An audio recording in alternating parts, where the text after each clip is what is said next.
Hello, I'm Greg Barber, host of Beta Still's Industry Insider. Today's broadcast is being brought to you from the 2014 National Industrial Fastener and Mill Supply Expo in Las Vegas, Nevada.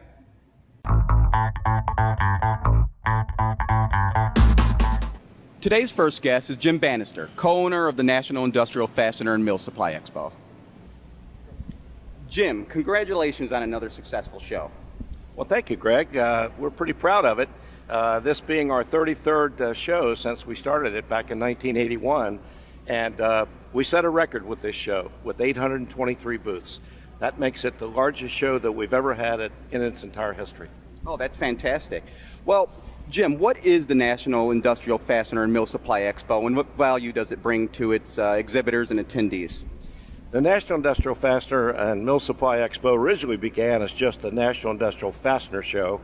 And along the way, I'm going to say maybe about 6 years ago, we decided to tack on and Mill Supply Expo because we saw a need to expand beyond the traditional fasteners into other items, products, and services that distributors might want to sell to their customers, such as hand tools, safety supplies, maintenance items for the plant maintenance items, stuff like that. So we expanded it to call it and Mill Supply Expo. But we started the show originally in 1981 as a marketplace where, buyers and sellers of ferrous and non-ferrous fasteners could get together. And it has grown every year exponentially since the beginning. Well, this show started in 1981. In 1981, there were no social media sites or internet. In a world dominated today with social media and internet marketing, what keeps the face-to-face interaction and the personal experience at expos like yours appealing?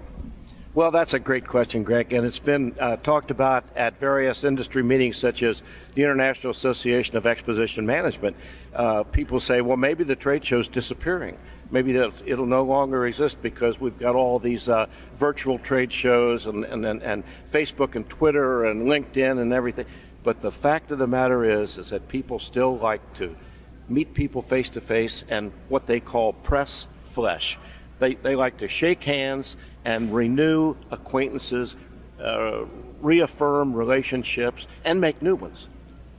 And the great thing about the Faster Show is we've got all these exhibitors here, well over 600 companies, and not only are they marketing to the people in the aisles, which are mainly distributors and importers and some manufacturers. The neat thing about it is these people also do business with each other. So there's cross-selling among the exhibitors.